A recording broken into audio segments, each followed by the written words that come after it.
I have a very special guest for you today. It's Elaina D. Smith. She is the host of Nights with Elaina, a syndicated country radio show all over the country.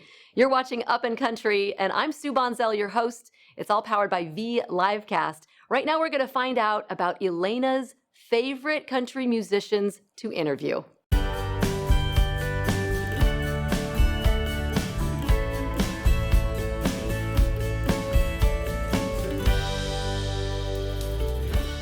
She is the host of the syndicated radio show Nights with Elaina and has probably interviewed every country music star you can think of. I'm so excited that Elaina D. Smith is with me. Hello, Elaina.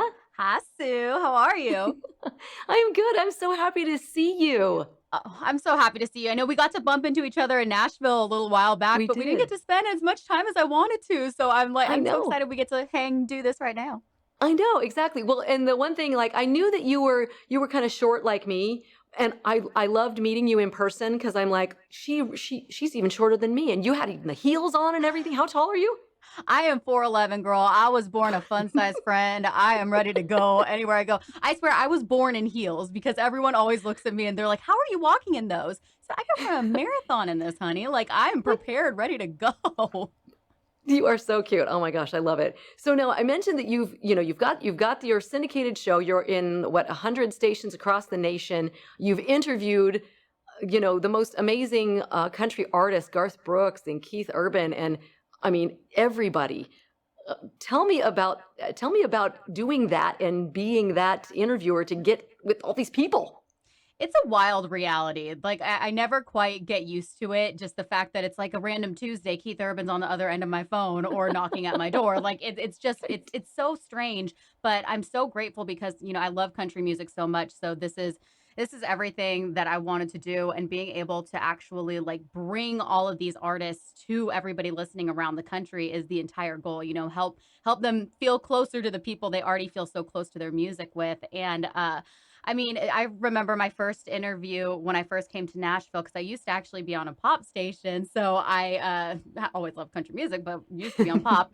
And meeting the country stars instantly from the first interview on, which my first was with Dirks Bentley, but I was like, oh, they're actually nice and like treat you like a human being. Okay, I Right. can do this. I could continue to do this, for as long as they'll let me. So that's basically what I've been doing, but just very, very blessed that, I've been able to create a lot of relationships with them over the past Yeah. almost decade now that I've been in Nashville. But Wow, so it's now been it's like that catching long. up with old friends whenever they stop Yeah, by. exactly. I've had the same experience. I've been, interviewing some of the new up and coming country artists, and like I said, I'm like, these are people I could hang out with. Like, we could sit 100%. down and drink some beers. Yes. Like, they're so And cool. better believe we have and will Right? continue to. And we'll continue, exactly. So, out of all of those interviews that you've done, I mean, you've even, country legends like Dolly Parton, even, which has been your favorite or most memorable interview that you've done? Well, I mean, Dolly, of course, always tops that list of like iconic moments. Still will never forget her touching the small of my back and being like, okay, well, I'm done with everything now. Like I could be done and be happy. But honestly, whenever I think about that and think about who do I actually enjoy sitting down with and talking to the most, it's a tie. So can I give you two? Oh, yes, absolutely. Yes. It's Reba McEntire because Okay. she is just the most personable person. I don't know how she will remember the little nuances and details of your conversations that you've had in the past, but just the fact that Wow. she is who she is and is so present in every second that she gives you has always just really inspired me to. She makes me want to be a better person. It's like I'm talking about my significant Oh, other here or something, but right. she really wants me to like. I just want to be a better person when I am around her. But then my second is Thomas Rhett. Thomas Oh, Rhett, mm, it's yeah. been like, we still know him in this industry because, he only really started with his first single maybe the year before I came to Nashville. So he was still really up and coming, and we've gotten to know each other through the years. So it's always a really, really great conversation. And he's the same as Reba. And this is what I always tell, kind of younger country artists. It's like, all you want, any person in the world wants to just feel like they're a human and that they're, wanted to be there. And that's what they Yes. give so consistently and so Aw. just beautifully that I love when I get an email saying, "Hey, they're looking to do an interview." I'm like, "Okay, you tell me the day and time, I'm there." Exactly. Sign them up. Yep. That's really nice to hear kind of the behind the scenes of that too, because sometimes you do wonder as fans on the outside, what are people really like? Like, is Mhm. this is it really who they are? And so to hear that from you, knowing you have a personal relationship with them too, I think that means a lot to the fans as well to know that they're connecting on an authentic level. Yeah, So and I mean, I'm sure you've noticed that quite a bit. Like there are the ones that do, and of course, like in any business, there's going to be some that don't, but you can tell sure. the difference real quickly. Yes, yes, absolutely. So you are from California. You're in Nashville now. Mhm. You were in California, and you worked with Entertainment Tonight and The Insider. Tell me a little bit about that and that experience.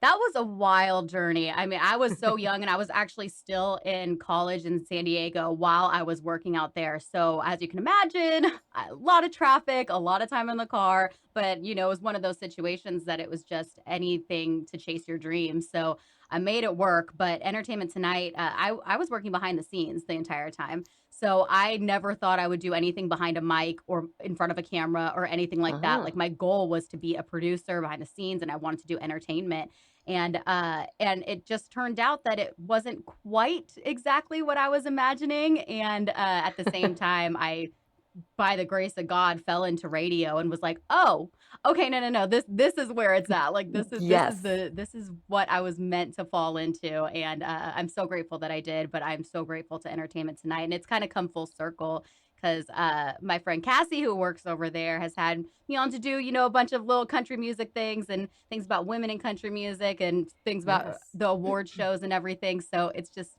so funny to now that is a decade later end up back on Entertainment Tonight, but in front of the camera this time. That's awesome. I love it. Now you mentioned, the female artists. You have a podcast, female focused. Tell us about your podcast. So it was originally called Women Want to Hear Women, and it was derived from this phrase that I was told early on in Nashville. Because as I mentioned, I came from pop, so I was coming from a radio format that had women after woman after woman after woman, and then like a Right. man and then a man, but then more women. I mean, it was female dominated. And there was just one day after I'd kind of settled in that I realized, whoa, we had a whole show without one female artist. And this was, back in like Wow. 2013 where there really weren't Right. almost any. So Right. I, had brought it up and a PD had told me, well, it's because women don't want to hear women. And I was like, wait, Ah. but I'm a woman Right. being told by a man that I don't want to hear what No, like no, that no. something didn't sit right there. And so eventually I just kind of thought, you know what? I have whatever platform I have, I want to share it with the talented women that I have been coming across and I want to reclaim that narrative. So I named it Women Want to Hear Women. And it now has a new name called Breaking Through, just because we started really venturing out of just country music and we're focusing on entertainment as well. So it's all about females in the entertainment industry who are doing amazing things and just giving them whatever extra platform we can. I love that. I that's dear to my heart as well, especially in country music. I'm a big time country music fan, grew up with country, and I'm excited to see more and more women coming on the scene. It's like, yes. And I love the empower there's some really great empowerment songs that they're sharing with us. And so, yeah, I love that you're doing that. I think we need more of that, especially in country music. And I'm always excited when there's something new coming on with the ladies. So I that's pretty know, and cool. there's so many talented ones right now. It's I know. insane. Yeah. I know. It's crazy. So, okay, so you've been doing this radio thing for a while, radio thing. It's kind of a big thing. You're kind of a big thing. What's the hardest part about your job? Ooh, hardest part. I would probably say just trying to keep everything in line and make sure that a schedule works because Nashville and being in country music, there is no lack of events, artists, Right. just so much is going on being in Nashville and working in country music. So I would say the hardest thing, honestly, is just trying to make sure that I don't double book myself on things and Right. don't don't accidentally like forget about something or that's probably where it is. But I mean, everything, not to say that everything's easy, that's for sure. But I mean, that's probably the first thing that would come to my mind anytime that there's an issue. It usually has something to do with scheduling. So you probably have a pretty full social calendar, I'm gonna guess. I wouldn't say you're wrong. I mean, it is wild. I mean, this week alone, we've had 4 events and we're, still not done with the week. So, yes, there are always things happening, but in such a fun way. And I've learned over the years that I can say no to some things, which is a very important life It's lesson that, yes, it is. eventually we all learn and usually the hard way because of The burnout, hard way. but Yes. right. But I have learned to, be able to be like, no, I think it's a husband and puppy night, and I'm going to be happy with that and not have Right. FOMO. Yes, exactly. So, all right. So you're with all of these country music artists. You're spending a lot of time with them. You're out and about. You're doing all these amazing things. What's been your most embarrassing moment? Ooh, most embarrassing. Well, I was going to say I have a different one, but that's not in country music. Well, it doesn't have to be. It doesn't have to be. I want to hear it. Just most embarrassing moment of all time. Sure, let's do it. Okay. Well, it happened when I was 12 years old. I used to be a competitive dancer, so I was like dancing nonstop. I had all these like recitals and stuff, and at the time, I actually lived like I was at a studio that was out in Malibu. And so just this was before I moved to San Diego. I moved to San Diego when I was a teenager, but I was living out in Los Angeles and happened to be a part of the studio in Malibu. So there, there were a lot of kind of famous people that had kids there or connections to everything. And we had this one big dance that we were so excited about. And I, being 4'11", was always the one thrown in the air and, doing all the tricks and everything. Right. So there was this one trick that I was so amped to do. And then we found out that one of the little girls, her godmother is Cher. So Cher was coming to the show and we Whoa. all, I mean, Cher was everything to us. We were dancers. We were, Right. and our parents. And so we were just so excited. And I was like, oh, great. This is the one where I have the cool dance move too. I'm going to show off and Cher's going to love me. I'm probably going to go on tour with her. My whole like idea of just everything's happening. It's all happening. So I was overly excited. The adrenaline was going crazy. And in order to do this trick, I had to run from off stage and another girl had to grab me, but I ran too fast and she got scared. So I went to go get her and I fell just so hard on my butt and Oh just no. looked over and sure enough, like you could see because everyone knew where she was sitting, Cher there seeing me fall flat on my butt. And I still haven't recovered in case you're going to ask, but wait. But yes, that's my most embarrassing moment of all time. Oh my gosh, that is awesome. So what would happen if you actually met Cher in person? Well, I'm sure she thinks about it all the time. So Well, of course she does. Obviously. I I mean, don't know. I don't know that I could handle meeting Cher in person, whether or not she was part of my most embarrassing moment. Oh man, she is everything. I know, right? Exactly.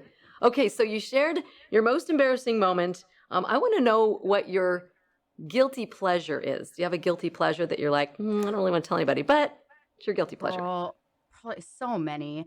I mean, I don't even it's always when we hear guilty pleasure now, we kind of instantly go to TV shows, right? Because we Right? all have so many guilty pleasure TV shows. Totally. I love reality TV and not just like, cool reality TV. I like just trashy. So, I just found out that Selling Sunset is going to be airing the weekend of Oh, okay. Thanksgiving and I'm like, okay, well, I thought I had plans to have Thanksgiving, but sorry, family. Like it's binge watching of Selling Sunset for me. So I mean that's probably my and Bachelors. Bachelor, all the Yes. Bachelor franchise, Bachelor in Yes. Paradise. Like, sign me up. I'm a part of all of it. I want to be there, and I'm gonna sit there and drink wine and make fun of Oh yeah. everybody. And it's the one time that I guess I don't feel guilty having these harsh opinions because they know what they're Right. getting into. Exactly. Exactly. Yes. I agree with that. So now when it comes to Thank reality shows, if you were going to be on a reality show, I know you're married, so you. you're Mhm. obviously not going to be on The Bachelor or anything like that, or The Bachelorette. What reality show would you want to be on? The Great British Bake Off. I would want to be on What? that so bad. Do you know that show? It's I on Netflix, but don't. it's really on the BBC, and Okay. it's my favorite one, and it's just weirdly, it's not trashy. Like, usually I like the trashy ones, but this one is the most pure, lovely reality show I've ever seen. Like, they help each other when they're in their baking challenges and Oh. stuff, and they have the accents. Not like I know how to bake well, but I would love to be on that show and meet all the judges and just be a part of the tent. Everybody who watches knows that they want to go in the tent. Oh, I love Okay. that show. It would be a dream come true. Just someone needs to You are teach me how to so bake. cute. Yeah, right. Well, winter's coming. It's time to, you can do some baked goods for the family, a little practice, do an Maybe. audition maybe. But You girl, never if I know. hadn't done it during quarantine, I don't think it's happening at Right. all. What did you spend your time doing during quarantine? Well, it was funny because my husband and I got engaged 4 days before the lockdown happened, and we had really like just moved in together into a 2-bedroom apartment in downtown Nashville. So, we kind of looked at each other once we realized it was more than 2 weeks, and we were like, "All right, well, this is a fast track to finding out if we're actually meant to be married." And Yes. sure enough, I can honestly say, like, I never actually got sick of him. So I was like, okay, I think we're doing Aw. something right here. So I spent a Yay. lot of time, getting to know him before we actually got married and getting to know each other on a level that we never would have had the time to do had Right. quarantine not happened. So it was a lot of that, a lot of planning a wedding.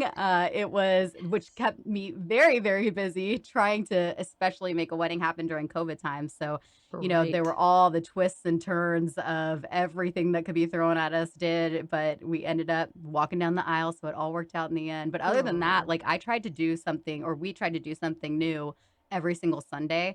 So, like, we taught ourselves Nice. how to make pasta, and Oh, we would, like, fun. watch foreign movies, or, like, do something Right. new. And so we picked up some new hobbies, I suppose. But it was nice, I guess, as nice as it could be for what we all had to go through.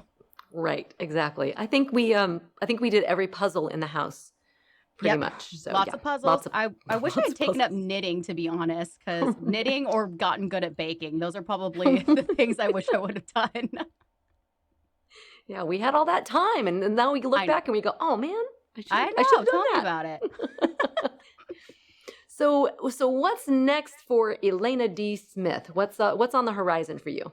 Well, I think that I'm very excited to just be continuing doing my show and being here in Nashville. I'm really excited that things are starting to get back to normal back here. We got concerts back, live music, so I'm able to do Yay. more hosting, which I really miss doing.